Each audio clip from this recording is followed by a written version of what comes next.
പരിശുദ്ധ പരമദിവ്യകാരുണ്യത്തിന് നേരവും ആരാധനയും സ്തുതിയും പുകഴ്ചയും ഉണ്ടായിരിക്കട്ടെ. പരിശുദ്ധ പരമദിവ്യകാരുണ്യത്തിന് നേരവും ആരാധനയും സ്തുതിയും പുകഴ്ചയും ഉണ്ടായിരിക്കട്ടെ. പരിശുദ്ധ പരമദിവ്യകാരുണ്യത്തിന് നേരവും ആരാധനയും സ്തുതിയും പുകഴ്ചയും ഉണ്ടായിരിക്കട്ടെ. പ്രിയപ്പെട്ടവരെ,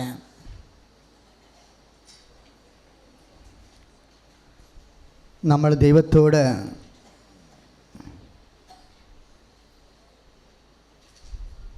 വളരെ ആത്മാർത്ഥമായി ജീവിതം കൊണ്ട് ഒരു ഉടമ്പടിയിൽ അങ്ങ് ജീവിക്കുക. നമ്മൾ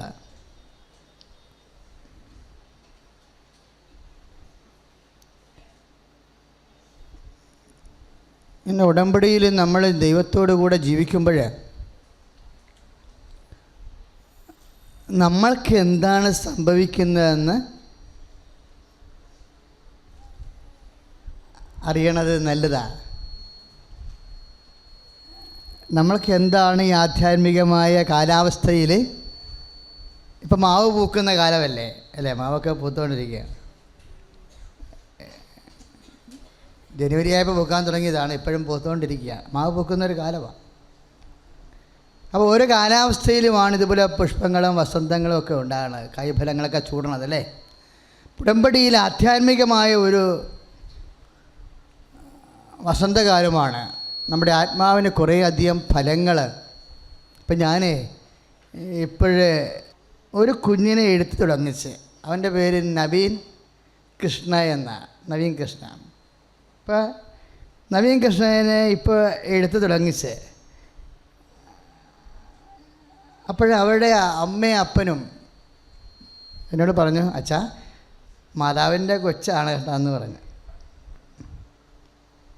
മാതാവ് നൽകിയ കുഞ്ഞാണെന്ന് പറഞ്ഞു. അപ്പം ഞാൻ ചോദിച്ചു, മാതാവ് എപ്പം നൽകിയെന്ന് ചോദിച്ചു. പറഞ്ഞു, ഞങ്ങളാണ് അച്ഛാ ഇവിടെ ഉടമ്പടി ചെയ്ത ആദ്യത്തെ ആൾക്കാരെന്ന്. രണ്ട് ഹൈന്ദവ സഹോദരങ്ങളാണ്. ഞങ്ങളൊക്കെ ഉടമ്പടി ചെയ്യുമ്പോൾ 5 പേരൊക്കെ ഉണ്ടായിരുന്നുള്ള ഉടമ്പടിക്കെന്ന്. ഞങ്ങൾ ഉടമ്പടി ചെയ്യും. അവർ അപ്പനും അമ്മയും കൂടി എന്നോട് പറഞ്ഞു, ഞങ്ങൾ ഉടമ്പടി. ഞാൻ നിങ്ങൾ എന്നാ ഉടമ്പടി ചെയ്തേ, എന്നാ ഉടമ്പടി ചെയ്തതെന്ന് ചോദിച്ചു. പറഞ്ഞ് തുടങ്ങിയത് 2015. കൃപാസനത്തിന് ഉടമ്പടിയുടെ മുമ്പൊരു കാലമുണ്ട്, അതിന് ശേഷം ഒരു കാലമുണ്ട്. 2015 ഡിസംബറിലാണ്, ഏതാണ്ട് നവംബറിലാണ് നമ്മൾ ഉടമ്പടി തുടങ്ങണത്. 1 മാസം കഴിഞ്ഞാണ് ഇവർ വന്ന് ഉടമ്പടി ചെയ്തത്. അന്ന് ഈ പറഞ്ഞ പോലെ ആർക്കും ഒന്നും അറിയത്തില്ല ഇതിനെക്കുറിച്ച്. ഞങ്ങൾക്കും അമ്മ ഉടമ്പടി എന്ന് പറഞ്ഞെന്നല്ലാതെ അതിൻ്റെ ഡീറ്റെയിൽസ് എല്ലാം ഘട്ടം ഘട്ടമായിട്ടാണ് അമ്മ വെളിപ്പെടുത്തിക്കൊണ്ടിരുന്നത്. അപ്പോഴന്ന് പ്രിലിമിനറി വെച്ചാണ് ഉടമ്പടി നടന്നുകൊണ്ടിരുന്നത്. പക്ഷേ ഈ നവീൻ കൃഷ്ണയുടെ അപ്പൻ, അദ്ദേഹത്തിൻ്റെ പേര് സുധീഷ് എന്നാണ്. അമ്മയുടെ പേര് പറഞ്ഞു, പക്ഷേ ഞാൻ മറന്നുപോയി. അവർ വട്ടയാലക്കാരാണ്, ഇവിടുത്തെ ഒരു പ്രേക്ഷിതയാണ്. പക്ഷേ അതല്ല പ്രശ്നം, അവർക്ക് 20 വർഷമായിട്ട് മക്കളില്ലാതിരുന്നു. അല്ലാതെ 2 വർഷവും 10 വർഷവും അല്ല, 20 വർഷമായിട്ട് മക്കളില്ലാതിരുന്നു. അപ്പോഴാണ് ലെറി എന്ന് പറഞ്ഞ ഞങ്ങളുടെ ഒരു പഴയ പ്രവർത്തകയുണ്ട്, ഇപ്പോഴും ഉണ്ട് പ്രവർത്തകയുണ്ട്. അവർ പണ്ട് മുതലേ ഉള്ളതാണെന്നുകൊണ്ട് അങ്ങനെ പഴയതെന്ന് പറഞ്ഞത്. അവർ പറഞ്ഞു, ഇപ്പോൾ കൃപാസനത്തിൽ അമ്മയുടെ ഒരു പുതിയ പ്രാർത്ഥന ആരംഭിച്ചിട്ടുണ്ട്. ഇതുപോലെ എല്ലാവിധ ലോകവും മരുന്നും അതുപോലെ തന്നെ വൈദ്യശാസ്ത്രമൊക്കെ ഉപേക്ഷിച്ച ആൾക്കാരെ അമ്മ എടുക്കും, നിങ്ങൾ പോയി ഉടമ്പടി ചെയ്യാൻ പറഞ്ഞു. അപ്പോൾ അവർക്കും അതിനെക്കുറിച്ച് അറിയത്തില്ല. അവർ വന്ന് ഉടമ്പടി ചെയ്യും. അപ്പോൾ ഒന്ന് ചിന്തിച്ച് നോക്കിയാൽ മക്കളെ, 20 വർഷമായിട്ട് മക്കളില്ല എന്നുണ്ടെങ്കിൽ, ഒരു 6 വർഷമായിട്ട് മക്കളില്ലെങ്കിൽ തന്നെ വൈദ്യശാസ്ത്രം പിന്നീട് അതിനെക്കുറിച്ച് ആലോചിക്കത്തില്ല. കാര്യം ഒരുമാതിരിപ്പെട്ട മരുന്നൊക്കെ നമ്മളവിടെ ചെയ്തിരിക്കും. ഇപ്പോഴേ ഇങ്ങനെ ഒരു സങ്കല്പം തന്നെ, ഇനി കുഞ്ഞുങ്ങൾ ഉണ്ടാവുക എന്നുള്ള ആഗ്രഹമില്ലേ, ആ ആശ തന്നെ അങ്ങ് കെട്ടുപോയതാണ്. എനിക്ക് ഭയങ്കരമായിട്ട് ഇഷ്ടപ്പെട്ടു കേട്ടോ ആ സാക്ഷ്യം. ആ കുഞ്ഞിനെ എടുത്തു തുടങ്ങി വന്നപ്പോഴേ, ഇപ്പോൾ കൊച്ചിന് 2.5 വയസ്സായെന്ന് തോന്നണം. 2000 ഇപ്പോൾ എത്രയും 14 വയസ്സായി. അതെ, ഇപ്പോൾ ഈ ഒരു കുഞ്ഞുണ്ടാകുന്നു എന്ന് പറയുന്നത് സ്വപ്നത്തിൽ പോലും ഇല്ലാത്തൊരു കാര്യമാണ്. അതിൻ്റെ ആഗ്രഹവും അങ്ങ് അസ്തമിച്ചു പോയി. ഞാൻ കുറേ കാര്യങ്ങൾ നവീൻ കൃഷ്ണനിൽ നിന്ന് ഇപ്പോൾ പഠിച്ചു. എന്നാൽ ഒരു ആഗ്രഹം അസ്തമിച്ചു പോയാൽ, നിൻ്റെ ഒരു വിഷയം നിൻ്റെ ആഗ്രഹം അസ്തമിച്ചു പോയാൽ ഇങ്ങനെ ഒരു ആശ തന്നെ ഇല്ലാതെ വന്നാലും അമ്മയിൽ നീ ആശ്രയിച്ചാൽ നിൻ്റെ ആശ, കെട്ടുപോയ ആശകളെ തിരിച്ചു കൊണ്ടുവരികയും വചനം മാംസമാക്കി നിന്നെ കാണിക്കുകയും ദൈവത്തെ മഹത്വപ്പെടുത്താൻ നിന്നെ ദൈവത്തിൻ്റെ ഉപകരണം മാറ്റുകയും ചെയ്യും. സ്തുതിയുടെ hallelujah. Hallelujah, hallelujah, hallelujah, hallelujah, hallelujah. കരങ്ങൾ ഉയർത്തിക്കൊണ്ട് സ്തുതിക്കട്ടെ. കർത്താവായ ദൈവമേ, അവിടുത്തെ സാന്നിധ്യം എന്ന് പറയുന്ന കർത്താവേ, കർത്താവായ ദൈവമേ, ഈ സാക്ഷ്യത്തിലൂടെ അങ്ങ് ഞങ്ങളെ ഹൃദയങ്ങളെ സ്പർശിക്കുന്നതെന്ന് പറയുന്നു. ഞങ്ങൾ സാക്ഷ്യത്തിലൂടെ കർത്താവേ വിശ്വാസം വർദ്ധിപ്പിക്കണമേ എന്ന് പ്രാർത്ഥിക്കുന്നു. Hallelujah, hallelujah, hallelujah.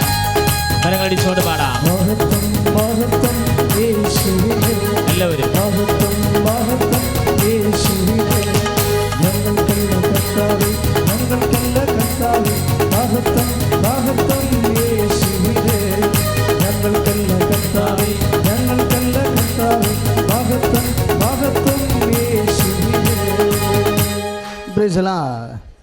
നമ്മൾ ജീവിക്കുന്ന ദൈവത്തെയാണ് ഉടമ്പടിയിൽ നമ്മൾ അനുഭവവേദ്യമാകണത്. ഇപ്പം കഴിഞ്ഞ ദിവസങ്ങളിലെ കഴിഞ്ഞ ബുധനാഴ്ച ഒരു വിഷയം ഉണ്ടായി. കഴിഞ്ഞ ബുധനാഴ്ച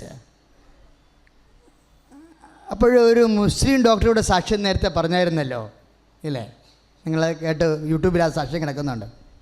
ഫേസ്ബുക്കിൽ നിന്ന് അത് മാറ്റി, പ്രത്യേക കാരണങ്ങളാൽ മാറ്റിയതാണ്. അപ്പോൾ അവർ ഹസ്ബൻഡുമായിട്ട് വന്നിട്ടുണ്ടായിരുന്നു കഴിഞ്ഞ ദിവസങ്ങളിൽ. ഹസ്ബൻഡ് ഒരു പോലീസുകാരനാണ്, സുധീർ എന്നാണ് പേര്. അപ്പോൾ ഞങ്ങൾ കുറേ കാര്യങ്ങൾ, പുതിയ ദൈവാനുഭവത്തിനെ കുറിച്ചുള്ള കാര്യങ്ങൾ, അവർ വളരെ സീരിയസ് ആണ് ആ വിഷയത്തിൽ. വിശ്വാസ കാര്യത്തിൽ അവർ സീരിയസാണ്, ആത്മാർത്ഥമാണ്. അപ്പോൾ അവരോട് സംസാരിച്ചുകൊണ്ടിരിക്കുന്ന സമയത്ത് പെട്ടെന്ന് ഞാൻ അവരോട് പറഞ്ഞു, ഇപ്പം എനിക്ക് കിട്ടിയ നോട്ട്, എൻ്റെ മനസ്സിൽ ഈശോ തന്ന നോട്ട് ഞാൻ കുറിച്ച് വെച്ചിട്ട് ഞാൻ ഡോക്ടർ സഹീദ അറിയാതെ അവരുടെ മുമ്പിൽ കാണിക്കാതെ അവർ കമത്തി വെച്ച്. ചിലപ്പോൾ ഡോക്ടർ സഹീദ ഈ സമയത്ത് ലൈവായിട്ട് പ്രോഗ്രാം കാണുന്നുണ്ടാവും. ഞാൻ കമഴ്ത്തി വെച്ചതിന് ശേഷം പറഞ്ഞ്, ഡോക്ടർ ഒരു നമ്പർ പറയാൻ പറഞ്ഞു. അപ്പോൾ അവർ പറഞ്ഞത് 3 പറഞ്ഞു. പിന്നെ ഒരു നമ്പർ പറയാൻ പറഞ്ഞു. അവർ പറഞ്ഞ് 5 പറഞ്ഞു. ഞാൻ പിന്നെ പറഞ്ഞു ഒരു സുവിശേഷത്തിൻ്റെ പേര് പറയാൻ പറഞ്ഞു. സുവിശേഷത്തിൻ്റെ പേര് പറയാൻ പറഞ്ഞപ്പോൾ അവർ പറഞ്ഞ് സെൻറ്റ് ജോൺ എന്ന് പറഞ്ഞു, യോഹന്നാൻ്റെ സുവിശേഷം. അപ്പോൾ ഞാൻ എൻ്റെ ബൈബിൾ കൊടുത്ത് പറഞ്ഞ് എടുക്കാൻ പറഞ്ഞു. അപ്പോൾ അവർ എൻ്റെ ബൈബിൾ എടുത്തില്ല. കാര്യം അവളുടെ ബാഗിൽ അവർ ഇംഗ്ലീഷ് ബൈബിൾ സൂക്ഷിച്ചിട്ടുണ്ട്. അവരുടെ ബാഗിൽ നിന്ന് ഇംഗ്ലീഷ് ബൈബിൾ എടുത്തിട്ട് വായിക്കുന്നതിന് മുമ്പ് ഞാൻ പറഞ്ഞ്, നിങ്ങളുടെ മുമ്പിൽ കമത്തി വെച്ചിരിക്കുന്ന പേപ്പറിന് തുറന്നു നോക്കാൻ പറഞ്ഞു.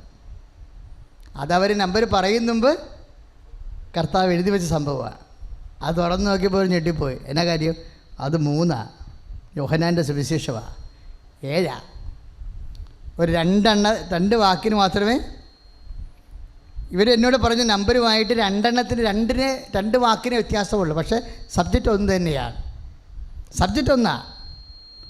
എനിക്ക് ഈശോ പറഞ്ഞത് 3:7 എന്നോട് പറഞ്ഞത് യോഹന്നാൻ്റെ സുവിശേഷം.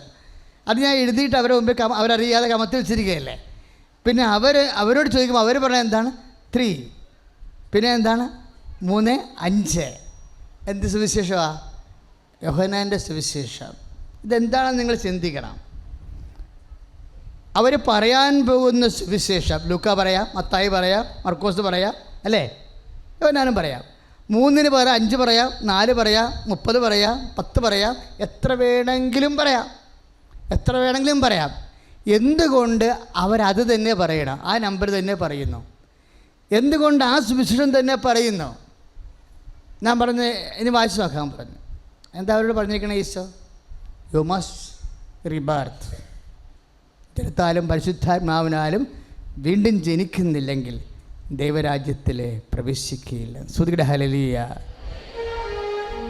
സ്തുതിയുടെ ഹല്ലേലൂയ.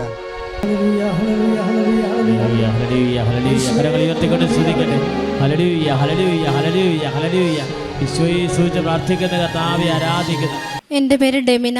ഞാൻ വരുന്നത് പള്ളിത്തോട് എന്ന സ്ഥലത്തു നിന്നാണ്. ഞാൻ ഉടമ്പടി എടുത്തത് സെപ്റ്റംബർ 2018 ആദ്യമേ ഉടമ്പടി എടുത്തത് 2018 പക്ഷേ കുറച്ച് നാൾ എനിക്ക് ആ ഉടമ്പടി കൃത്യമായി പാലിക്കാൻ കഴിഞ്ഞുള്ളൂ. കുറേ സാഹചര്യങ്ങൾ മൂലം ഉടമ്പടി മുടങ്ങിപ്പോയി എൻ്റെ. പിന്നെ എനിക്ക് ഒത്തിരി നാളിവിടെ വരാൻ സാധിച്ചിരുന്നില്ല. പക്ഷേ കഴിഞ്ഞ ഒരു വർഷം മുൻപായി ഞാൻ മാതാവിൻ്റെ അടുത്ത് വരണമെന്നുള്ള മനസ്സിൽ ആഗ്രഹം ഒത്തിരിയായി തോന്നി. എപ്പോഴും സാക്ഷ്യങ്ങളൊക്കെ ഞാൻ കേൾക്കുമായിരുന്നു, വരുന്നില്ലെങ്കിൽ പോലും. പക്ഷേ എനിക്കിവിടെ വരണം എന്നുള്ള ആഗ്രഹം കഴിഞ്ഞൊരു വർഷമായി. എങ്ങനെയെങ്കിലും മാതാവിൻ്റെ അടുത്ത് വരണം, ഉടമ്പടി എനിക്ക് പുതുക്കാൻ പറ്റിയില്ലെങ്കിൽ പുതിയ ഉടമ്പടിയായിട്ടെങ്കിലും എടുക്കണം എന്നുള്ള അതിയായ ആഗ്രഹമായിരുന്നു. അങ്ങനെ ഞാൻ കഴിഞ്ഞ ജൂലൈയിലാണ്, 2024 ജൂലൈയിലാണ് ഉടമ്പടി പുതുക്കാനായി വരുന്നത്. ഇവിടെ വന്ന് സംസാരിച്ചപ്പോൾ എനിക്ക് എൻ്റെ പഴയ ഉടമ്പടി തന്നെ പുതുക്കാനുള്ള അനുവാദം കിട്ടി. ഉടമ്പടി പുതുക്കി ഞാൻ പോയി കഴിഞ്ഞപ്പോൾ പിന്നെ എനിക്ക് വളരെ വലിയ മാറ്റങ്ങളാണ് ഉണ്ടായത്. ആദ്യമായി തന്നെ എനിക്ക് മാറിയത് ഒരു 7 വർഷത്തോളമായി എനിക്ക് തൈറോയിഡിൻ്റെ പ്രശ്നം ഉണ്ടായിരുന്നു. അത് ഞാൻ ദിവസവും രാവിലെ അതിനുള്ള മെഡിസിൻ എടുത്തുകൊണ്ടാണ് നടന്നിരുന്നത്. പക്ഷേ ഉടമ്പടി എടുത്തതിന് ശേഷം ഞാൻ മെഡിസിൻ തനിയെ സ്റ്റോപ്പ് ചെയ്യുകയാണ് ചെയ്തത്. അത് മനഃപൂർവ്വമല്ല, ഞാനത് വിട്ടുപോയി കഴിക്കുന്നത്. പിന്നീട് അതങ്ങ് നിർത്തി. പക്ഷേ ഞാൻ ജോലി ചെയ്യുന്നത് ഒരു ഹോമിയോ ആശുപത്രിയിലാണ്. അപ്പോൾ എനിക്കവിടെ ബ്ലഡ് ടെസ്റ്റ് ചെയ്യാനുള്ള സാഹചര്യങ്ങളുണ്ട്. ഞാനൊരു ദിവസം അങ്ങനെ മെഡിസിൻ നിർത്തിയെങ്കിൽ പോലും വെറുതെ പോയി തൈറോയ്ഡ് പരിശോധിച്ചപ്പോൾ എനിക്ക് തൈറോയ്ഡ് നോർമലാണ്. എന്താണങ്ങനെ വന്നതെന്ന് എനിക്ക് അറിയില്ല. തൈറോയ്ഡിൻ്റെതായ പ്രശ്നങ്ങളൊക്കെ എനിക്ക് ഉണ്ടായിരുന്നു നേരത്തെ. പക്ഷേ തൈറോയ്ഡ് നോർമലായി. അതിനോടൊപ്പം എനിക്ക് മുടി കൊഴിച്ചിലും ഉണ്ടായിരുന്നു തൈറോയ്ഡിൻ്റെ കൂടെ. ഈ നോർമലായി കഴിഞ്ഞിട്ട് മുടി കൊഴിച്ചിലുള്ള പ്രശ്നങ്ങൾ അങ്ങനെ ഒന്നുമില്ല. അസുഖങ്ങളെല്ലാം തൈറോയ്ഡായിട്ട് ബന്ധപ്പെട്ട എല്ലാ അസുഖങ്ങളും മാറി. അത് കൺഫേം ചെയ്യാൻ വേണ്ടി ഞാൻ റിസൾട്ട് അവിടെയുള്ള ഡോക്ടറെ തന്നെ കാണിക്കുകയും ചെയ്തു. അപ്പോൾ ഡോക്ടർ ആദ്യമേ കാണിച്ച ഡോക്ടർ എന്നോട് പറഞ്ഞു തൈറോയ്ഡ് മാറില്ല, ജീവിതകാലം മുഴുവൻ മരുന്ന് എടുക്കേണ്ടി വരുന്നതാണ്. പക്ഷേ പെട്ടെന്ന് മാറി. എങ്ങനെ മാറിയെന്നുള്ളത് അറിയില്ല. ഡോക്ടർ പറഞ്ഞു അത് അത്ഭുതമാണ് മാറിയത്. അപ്പോൾ ഞാൻ ഡോക്ടറോടും പറഞ്ഞു എനിക്ക് ഇങ്ങനെ ഉടമ്പടി എടുത്തു. ഞാൻ ഉടമ്പടി എടുത്ത് കഴിഞ്ഞിട്ടാണ് എനിക്ക് ആ മാറ്റം ഉണ്ടായത്. അത് ഞാനിപ്പോഴും എൻ്റെ അമ്മ തൈറോയ്ഡ് എനിക്ക് ഈ ഒരു വർഷമായി തൈറോയ്ഡിൻ്റെ മെഡിസിൻ എടുക്കേണ്ടി വന്നിട്ടില്ല. പൂർണ്ണമായി ഞാൻ അസുഖത്തിൽ നിന്ന് സുഖപ്പെട്ടു. ഈശോയ്ക്കും അമ്മയ്ക്കും ഒത്തിരി നന്ദി പറയുന്നു. രണ്ടാമതായി എനിക്ക് 9 വർഷമായി എൻ്റെ സ്കിന്നിനൊരു അലർജി ഉണ്ടായിരുന്നു. അത് എനിക്ക് വളരെ മാനസികമായ ബുദ്ധിമുട്ടുണ്ടാക്കിയ രീതിയിലാണ് അലർജി. എനിക്ക് വെയിൽ കൊള്ളാൻ പറ്റില്ലായിരുന്നു. വെയിൽ കൊണ്ട് കഴിയുമ്പം കൈയുടെ ഒരു ഭാഗത്ത് ചെറിയ കുരുക്കൾ പോലെ വന്ന് പൊട്ടി ഫ്ലൂയിഡ് വരും അതിൽ നിന്ന്. അപ്പോൾ എനിക്കത് പുറത്ത് പോലും എൻ്റെ കൈ കാണിക്കാൻ പറ്റാത്തൊരവസ്ഥയായിരുന്നു. അതിന് ഇംഗ്ലീഷ് മെഡിസിൻ ഒത്തിരി കഴിച്ചു, ഒത്തിരി ഓയിൻമെൻറ്റ് കഴിച്ചു, പെരട്ടി ഉള്ളിൽ മരുന്നുകൾ കഴിച്ചു. അതും അടുത്തപ്പോൾ ഹോമിയോപ്പതിയിൽ കാണിച്ചു, അവിടെ നിന്നും മെഡിസിൻ എടുത്തു. പക്ഷേ ഒരു മാറ്റവും ഉണ്ടായില്ല. അപ്പോൾ ഞാൻ ജോലിക്ക് പോകുന്ന സ്ഥലത്താണെങ്കിൽ എൻ്റെ കൈ മറ്റുള്ളവർ കാണുമ്പോൾ എനിക്ക് വളരെ ബുദ്ധിമുട്ടായിരുന്നു. പക്ഷേ ഞാൻ മാതാവിനോട് ഉടമ്പടി പുതുക്കാൻ വന്നപ്പോലും എൻ്റെ അലർജിയുടെ കാര്യം പറഞ്ഞതുപോലുമില്ല. ഞാൻ ആകെ ചെയ്തിരുന്നത് ദിവസവും രാവിലെയുള്ള 5:30 പ്രാർത്ഥനയിൽ കയ്യിൽ ഉടമ്പടി തൈലം പുരട്ടും. അത് ഞാൻ അമ്മയോട് ഞാൻ സുഖപ്പെടുത്തണമെന്ന് പോലും പറയില്ല, ഞാൻ സങ്കടപ്പെട്ട് കയ്യിൽ പുരട്ടുമായിരുന്നു. എങ്ങനെയാണെന്നറിയില്ല, ഇപ്പോഴും എനിക്കത് കൃത്യമായി പറയാനറിയില്ല. 1-2 ആഴ്ചയെ കഴിഞ്ഞുള്ളൂ പുതുക്കി. കയ്യിലെ പാട് പോലും ഇല്ലാണ്ട് അത് മാറിക്കിട്ടി.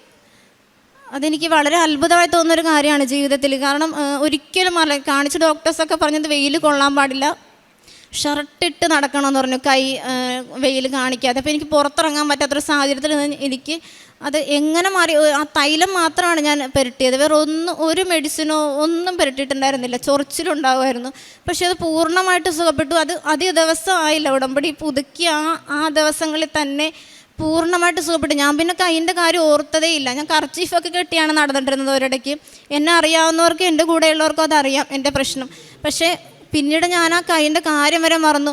ഞാൻ ഒരു ദിവസം നോക്കുമ്പോഴാണ് കയ്യിൽ പാടില്ലല്ലോ, അലർജി പോയല്ലോ എന്ന്. അപ്പോഴാണ് എനിക്കത് അത്ഭുതമായിട്ട് തോന്നുക. അങ്ങനെ തോന്നി ആ ആഴ്ചകളിൽ തന്നെ ഞാൻ അമ്മയെ സ്വപ്നം കണ്ടു. അമ്മയും കൃപാസനത്തിൻ്റെ ഫ്രണ്ടിലാണ് ഞാൻ കാണുന്നത്. അമ്മയും മഴവില്ലിൻ്റെ താഴെയായിട്ട് അമ്മ നിൽക്കുന്ന സ്വപ്നം.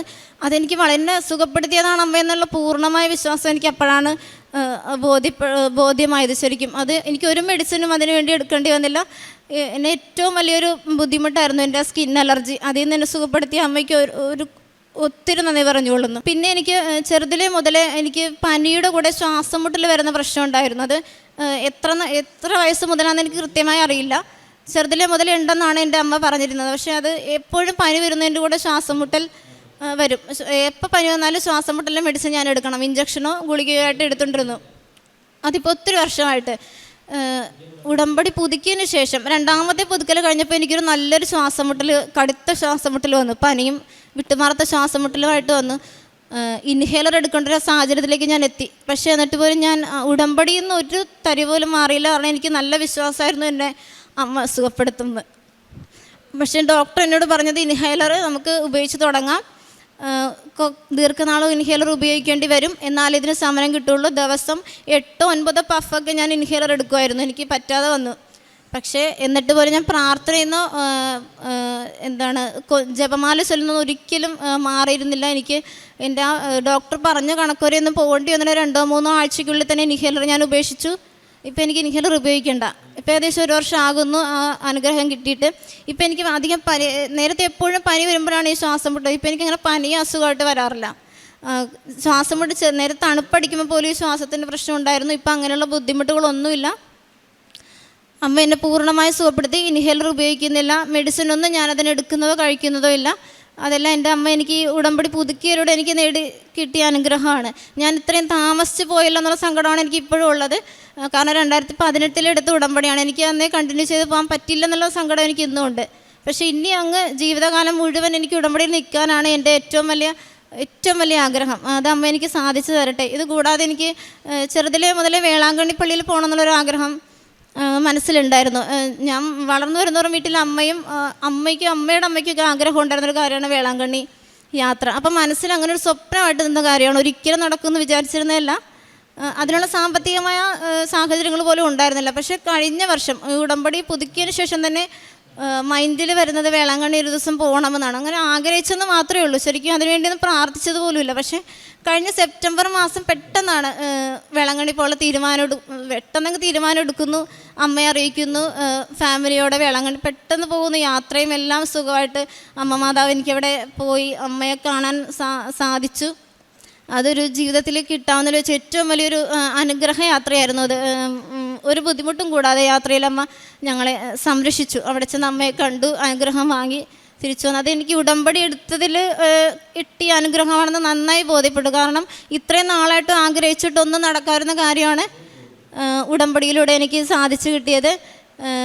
ഞാൻ പ്രേക്ഷിത പ്രവർത്തനമായി പത്രം എടുത്ത് കൊടുക്കുന്നുണ്ട്. ഞാൻ ജോലിക്ക് പോകുന്ന സ്ഥലങ്ങളിലാണ് ഞാൻ പത്രം കൊണ്ടുപോകുന്നത്. അപ്പോൾ എടുക്കുന്ന ആ ദിവസങ്ങളിൽ തന്നെ ജോലിക്ക് പോകുമ്പോൾ കൊണ്ടുപോയി കൊടുത്ത് വഴിയിൽ കാണുന്നവർക്കും കയറുന്ന വണ്ടിയിലോ ഓട്ടോയിലൊക്കെ ഉള്ളവർക്കാണ് ഞാൻ പത്രം കൊടുക്കുക.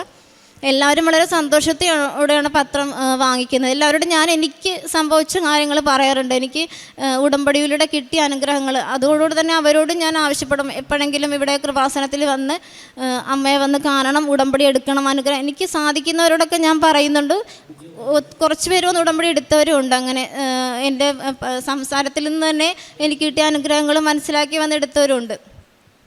ഇനി ഞാൻ ചെയ്യുന്ന കാരുണ്യപ്രവർത്തികളെന്ന് പറഞ്ഞാൽ ക്യാൻസർ പേഷ്യൻസിന് എല്ലാ മാസവും എനിക്ക് കിട്ടുന്ന വരുമാനത്തിൽ നിന്നൊരു തുക ഞാൻ ക്യാൻസർ പേഷ്യൻസിന് കൃത്യമായി കൊടുക്കുന്നുണ്ട്. അതുകൂടാതെ അനാഥരായിട്ടുള്ളവർക്കുള്ളൊരു ചാരിറ്റിയിലും ഞാൻ അംഗമാണ്. അപ്പം അതിൽ ഞാൻ കൃത്യമായിട്ട് എനിക്ക് അത് പുതുക്കിയ ശേഷമാണ് അങ്ങനെയുള്ള മനസ്സൊക്കെ എനിക്ക് വരാൻ തുടങ്ങിയത്. അങ്ങനെ ചെയ്യണം എന്നൊക്കെയുള്ള തോന്നൽ. അപ്പോൾ അത് ഞാൻ കൃത്യമായിട്ട് എനിക്ക് കിട്ടുന്ന എന്താണോ അതിൽ ഞാനൊരു പങ്ക് ഈ 2 കാര്യങ്ങൾക്കായി കൃത്യമായി വിനിയോഗിക്കുന്നുണ്ട്.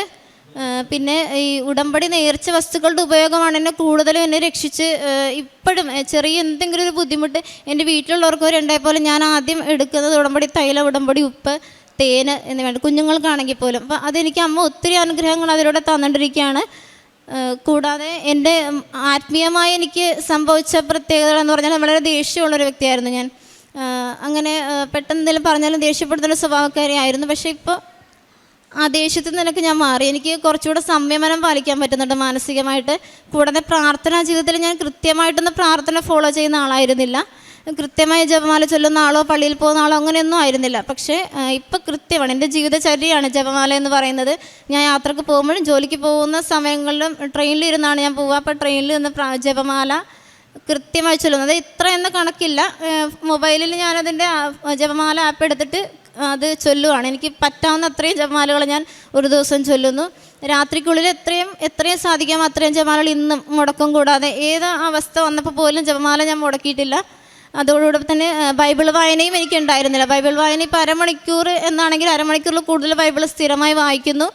കൂടാതെ പുതിയ നിയമം ഞാൻ വായിക്കണം എന്നൊരാഗ്രഹം തോന്നി മുഴുവനായിട്ട്. അത് ഞാൻ വായിച്ച് ഏകദേശം പകുതിയോളം എത്തി. സ്ഥിരമായി അങ്ങയെ വായിച്ചു പോകുന്നുണ്ട്. അതുകൂടാതെ ദിവസം നമ്മൾ പ്രാർത്ഥിച്ചു കിട്ടുന്ന വചനം എപ്പോഴും മനസ്സിന് ദൈവം നമ്മുടെ സംസാരിക്കുന്ന രീതിയിലാണ് വചനങ്ങൾ. പരിശുദ്ധാത്മാവിനോട് പ്രാർത്ഥിച്ചിട്ടായിരിക്കും എപ്പോഴും ബൈബിൾ വായിക്കാൻ എടുക്കുന്നത്. അപ്പോൾ എനിക്കുള്ള മെസ്സേജ് എന്താണോ എന്നുള്ളത് എനിക്ക് ബൈബിൾ വായിക്കുമ്പോൾ തന്നെ ബോധ്യപ്പെടും അതിൽ നിന്ന്. അപ്പോൾ അത് വളരെ അനുഗ്രഹമാണ്. കൂടാതെ ദിവസവും അച്ഛൻ്റെ ഡെയിലി ബ്രെഡ് ഞാൻ സ്ഥിരം മുടങ്ങാതെ കൂടുന്നുണ്ട്. എല്ലാ ദിവസവും പോകുമ്പോഴും കുടുംബത്തെ മുഴുവനായി സമർപ്പിച്ച് അച്ഛൻ്റെ പ്രാർത്ഥനയിൽ അച്ഛനോടൊപ്പം പങ്കുചേരുന്നു. അതുകൊണ്ട് തന്നെ എനിക്ക് ഒരു കാര്യത്തിലും ടെൻഷൻ ഇല്ലാത്തൊരു സാഹചര്യമാണ്. കാരണം എന്തുണ്ടെങ്കിലും അതിന് അമ്മയുടെ കയ്യിൽ അതിനുള്ള പരിഹാരമുണ്ടെന്നുള്ളൊരു രീതിയാണ് ഇപ്പോൾ എൻ്റെ ലൈഫിൽ. ഇപ്പോൾ എനിക്ക് എന്ത് ബുദ്ധിമുട്ട് വന്നാലും ഞാൻ ആദ്യം അമ്മയോടാണ് പറയുന്നത്. ആ ഒരു മൈൻഡിലേക്ക് ഞാൻ എത്തി. വേറെ വ്യക്തികളോടല്ല ഞാനിപ്പം നേരത്തെ ഷെയർ ചെയ്യുന്ന പോലെ അല്ല, ഇപ്പം ഞാൻ അമ്മയോടാണ് പറയുന്നത്. അപ്പോൾ എനിക്കത് ധൈര്യമാണ്. അമ്മ എൻ്റെ കൂടെ ഉണ്ട്. ഇന്നും അമ്മയുടെ പ്രസൻസ് എനിക്ക് ഫീൽ ചെയ്യുന്നുണ്ട്. ഇവിടെ വന്ന് നിൽക്കാൻ സാധിക്കുക എന്ന് വെച്ചാൽ അത് ചെറിയൊരു കാര്യമല്ല, അത് ഏറ്റവും വലിയൊരു കാര്യമാണ്.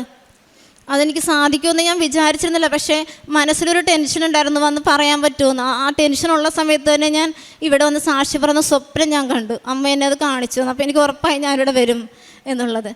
എനിക്ക് എൻ്റെ ജീവിതത്തിൽ ഇത്രയേറെ അനുഗ്രഹങ്ങൾ ദിവസവും തന്നുകൊണ്ടിരിക്കുന്ന അമ്മയ്ക്കും തിരുക്കുമാരനും കോടാനുകോടി നന്ദി പറയുന്നു. യേശുവേ നന്ദി, യേശുവേ സ്തുതി. പരിശുദ്ധാമ്മയ്ക്കും ഈശോയ്ക്കും നന്ദി. ഞാൻ 22/3/2023 ആദ്യമായിട്ട് ഉടമ്പടി എടുക്കുന്നത്.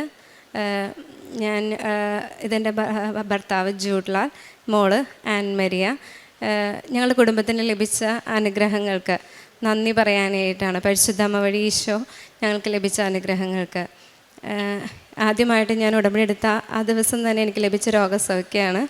എൻ്റെ കൈയുടെ തോളലിന് ഭയങ്കര വേദനയായിരുന്നു. ഭയങ്കര വേദന വെച്ചാൽ എനിക്ക് ഉറങ്ങാൻ പോലും സാധിക്കില്ലായിരുന്നു. ഞാൻ ഉടമ്പടി എടുത്ത അൽത്താരയിൽ തൈലം ഒഴിച്ച് അവിടെ തിരികെത്തിക്കാൻ നിൽക്കുമ്പോൾ എൻ്റെ തൊട്ടടുത്തിരിക്കുന്ന ചേച്ചിയുടെ കയ്യിൽ നിന്ന് അറിയാതെ ആ ചേച്ചിയുടെ തൈലം എൻ്റെ തോളലിലേക്ക് വീഴുകയും അതൊരുപാട് എനിക്ക് വീണു. പക്ഷേ ഞാനത് ശ്രദ്ധിച്ചില്ല. പക്ഷേ ആ ഒരു നിമിഷം മുതൽ എൻ്റെ വേദന മാറി എന്നുള്ളതാണ്. പക്ഷെ ഞാനത് ഓർക്കുന്നത് കുറച്ച് ദിവസങ്ങൾക്ക് ശേഷമാണ്. എനിക്ക് കൈക്ക് വേദനയില്ലല്ലോ എന്നുള്ളത്. അതാണ് എനിക്ക് ആദ്യം ലഭിച്ച രോഗസൗഖ്യം. ഇത് എൻ്റെ ഹസ്ബൻഡ് ടാക്സി ഡ്രൈവറാണ്. അപ്പം ഞങ്ങളുടെ പഴയ വാഹനം അത് ഭയങ്കര ബുദ്ധിമുട്ടായിരുന്നു. എന്നും ആക്സിഡൻ്റ് ആവും, വരുമാനം ഇല്ല, ഭയങ്കര ബുദ്ധിമുട്ട്. ഞങ്ങൾക്ക് ലോൺ അടക്കാൻ പറ്റുന്നില്ല, അങ്ങനെ ഒരുപാട് വിഷമിച്ചിട്ടുണ്ട്. പക്ഷേ ഒരു പുതിയ വണ്ടി മേടിക്കാനോ ഒന്നും പറ്റാത്തൊരവസ്ഥയിൽ പരിശുദ്ധ അമ്മയുടെ ശക്തമായിട്ടുള്ള കൃപയാലായിട്ട് ഞങ്ങൾക്ക് ഒരു പുതിയ വാഹനം വാങ്ങിക്കാനായിട്ടും സ്ഥിരമായിട്ടൊരു വരുമാനം ഞങ്ങൾക്ക് ലഭിക്കാനായിട്ടുള്ള കൃപ ലഭിച്ചു. മോൾക്ക് ഒരു അലർജി അസുഖം ഉണ്ടായിരുന്നു. ഏകദേശം 2 വർഷത്തോളമായിട്ട് അത് മോളും ഒരുപാട് ബുദ്ധിമുട്ടുണ്ടായിരുന്നു. ഹോസ്റ്റലിൽ നിൽക്കുമ്പോൾ മിക്കവാറും അവൾ ഹോസ്റ്റലിൽ പോയി വിളിച്ചിട്ട് വരണം ഡോക്ടറിനെ കാണിക്കാനായിട്ട്. മേല് മുഴുവൻ തിണർത്തിട്ട് ഭയങ്കര ബുദ്ധിമുട്ടായിരുന്നു. പക്ഷേ മാതാവിൻ്റെ ഉടമ്പടി തൈലവും ഉപ്പുമിട്ട് എന്നും പ്രാർത്ഥിക്കും ഈ ഒരു അസുഖത്തിന് വേണ്ടിയിട്ട്. മാതാവ് ഇത് ഒട്ടും നമുക്ക് സഹിക്കാൻ പറ്റുന്നുണ്ടായിരുന്നില്ല. ഒരുപാട് മരുന്ന് കഴിച്ചു, പക്ഷെ മാറുന്നേ ഉണ്ടായിരുന്നില്ല. അത് ഇപ്പോൾ ഒരു വർഷത്തിലധികമായി പൂർണ്ണമായിട്ട് അവൾക്ക് സൗഖ്യം ലഭിച്ചു. അതുപോലെ തന്നെ മോൾക്ക് അവൾ 1.5 വർഷം +2 കഴിഞ്ഞപ്പോൾ മുതൽ ജർമ്മൻ പഠിക്കുകയായിരുന്നു, ജർമ്മനിക്ക് നഴ്സിംഗ് പഠനത്തിനായിട്ട്. അപ്പം അവൾക്ക് B2ൻ്റെ പരീക്ഷ എഴുതിയിട്ട് 2 പ്രാവശ്യം എഴുതി. പക്ഷേ ഒരൊറ്റ മൊഡ്യൂളെ അവൾക്ക് കിട്ടിയിട്ടുണ്ടായിരുന്നുള്ളൂ. പക്ഷേ ആ ഒരൊറ്റ മൊഡ്യൂൾ വെച്ച് തന്നെ അവൾക്ക് ജർമ്മനിക്ക് പോകാനായിട്ടും അവൾ 2024 ജൂണിൽ ജർമ്മനിക്ക് പോവുകയും അവളുടെ കോഴ്സ് സ്റ്റാർട്ട് ചെയ്യാനായിട്ടും ഇപ്പോൾ വെക്കേഷനായിട്ട് ഇന്നലെ അവൾ വന്നതായിരുന്നു. ഇന്ന് തന്നെ മാതാവിൻ്റെ അടുത്ത് വന്ന് സാക്ഷ്യം പറയാനായിട്ടാണ് ഞങ്ങൾ വന്നത്. അവിടെ ചെന്നതിന് ശേഷം അവളുടെ വിസ എക്സ്റ്റെൻഡ് ചെയ്തിട്ടുള്ള വിസ അത് അവൾക്ക് ഒക്ടോബർ 2024 അവൾക്ക് ഇഷ്യൂ ചെയ്തതാണ്. പക്ഷേ അത് അവൾക്ക് ലഭിക്കുന്നുണ്ടായിരുന്നില്ല. അവൾ പുതിയ സ്ഥലത്തേക്ക് സ്ഥലം മാറി താമസിച്ചപ്പോൾ അവർ പുതിയ സ്ഥലത്തേക്ക് തരുമെന്ന് പറഞ്ഞു. പക്ഷേ അവൾക്കത് പുതിയ സ്ഥലത്തേക്ക് അത് വന്നിട്ടുമില്ല. പഴയ സ്ഥലത്ത് അന്വേഷിക്കാൻ ചെന്നപ്പോൾ അത് അവർ അയച്ചിട്ടുണ്ട്. അതെവിടെയോ ഒരു മിസ്പ്ലേസായി, എവിടെയാണെന്ന് അവർക്കും അറിയില്ല. അതിനുവേണ്ടി മാതാവിനോട് ഒരുപാട് പ്രാർത്ഥിച്ചെങ്കിൽ അത് ഒരു 6 മാസത്തോളമായി. അങ്ങനെ അവളൊരു ടെമ്പററി വിസ വെച്ചിട്ടായിരുന്നു അവിടെ സ്റ്റേ ചെയ്യുകയും പഠിക്കുകയും ഒക്കെ ചെയ്തിരുന്നത്. മെയ് 2025 മെയ് 30 ആകുമ്പോഴത്തേക്കും അത് തീരും. പക്ഷെ മെയ് ആയിട്ടും അതിന് യാതൊരുവിധ ഒരു മൂവ്മെൻറ്റും കാണുന്നില്ല. എന്ത് ചെയ്യും എന്നറിയാതെ ഞങ്ങൾ വിഷമിച്ചിരിക്കുകയായിരുന്നു. അപ്പോൾ എൻ്റെ 5ാമത്തെ ഉടമ്പടി പുതുക്കുന്നത് ഞാൻ മെയ് 2-ലാണ്. ഞാനത് ഉടമ്പടി പുതുക്കുമ്പോൾ മാതാവിന് പ്രത്യേകം ഞാൻ നിയോഗം വെച്ചിട്ടുണ്ടായിരുന്നു. മാതാവ് ഇതെനിക്ക് ഒരു അത്ഭുതമായിട്ടത് എനിക്ക് മാതാവ് തന്നതാണെന്ന് തന്നെ എനിക്കത് സാക്ഷ്യം പറയാനായിട്ട് എനിക്ക് കൃപ ലഭിക്കണമേ എന്ന്. പക്ഷേ ഞാൻ ഉടമ്പടി എടുത്ത 4ാമത്തെ ദിവസം തന്നെ മെയിൽ വരികയും അത് ആ മെയ് 16 തന്നെ അവൾക്കത് ലഭിക്കുകയും ചെയ്തു എന്നുള്ളതാണ്. അതും ആ പഴയ വിസ എവിടെയാണോ അവൾക്ക് മിസ്സായത് ആ സെയിം വിസ തന്നെ അവൾക്ക് ലഭിക്കുകയും ആ പഴയ സ്ഥലം തന്നെയായിരുന്നു എഴുതിയിരുന്നേച്ചത്. ആ സ്ഥലം മാറ്റി ഒരു പുതിയ വിസ അന്ന് തന്നെ അവർ ഇഷ്യൂ ചെയ്ത് കൊടുക്കുകയും ചെയ്തു. ലഭിച്ച അനുഗ്രഹങ്ങൾക്കെല്ലാം നന്ദി പറയുന്നു. അതുപോലെ തന്നെ പ്രേക്ഷിത വേലയായിട്ട് ഞാൻ ചെയ്യുന്നത് പത്രം കൊടുക്കുമ്പോൾ കൂടുതലും അക്രൈസ്തവർക്കാണ് പത്രങ്ങൾ കൊടുക്കാറ്. കാരുണ്യപ്രവർത്തികളായിട്ട് ഇപ്പോൾ രോഗങ്ങളായിട്ടാണെങ്കിലും എന്തെങ്കിലും സാമ്പത്തിക പഠിക്കുന്നതിൻ്റെ എന്തെങ്കിലും ആണെങ്കിലും എന്നെ കൊണ്ട് കഴിയുന്നത് ചെയ്യും. എനിക്കത് ചെയ്യാൻ പറ്റാത്തതാണെങ്കിൽ അത് മറ്റുള്ളവരോടാണ് ചോദിച്ചിട്ടാണെങ്കിലും അത് ചെയ്യാനായിട്ടുള്ള കൃപ എനിക്ക് നൽകിയിട്ടുണ്ട്. ഇന്നുവരെ എനിക്ക് ചെയ്യാൻ സാധിച്ചിട്ടുണ്ട്. പിന്നെ വിശുദ്ധ കുർബാന അതൊരു അനുഭവമാക്കി മാറ്റിയത് ഉടമ്പടി എടുത്തതിന് ശേഷം. ക്രിസ്ത്യാനിയായിട്ട് ജീവിക്കുന്നുണ്ടെങ്കിലും ഒരു വിശുദ്ധ കുർബാന ഒരിക്കലും ഒരു അനുഭവമായിരുന്നില്ല. അതെന്നാണോ ഉടമ്പടി എടുത്തത് അന്ന് മുതൽ തന്നെ എനിക്ക് വിശുദ്ധ കുർബാനയിൽ ഈശോയെ ഒരുപാട് സ്നേഹിക്കാനായിട്ടാണെങ്കിലും അതൊരു അനുഭവമാക്കി മാറ്റാനായിട്ട് സാധിച്ചു. ഈശോയെ നന്ദി, ഈശോയെ സ്തുതി.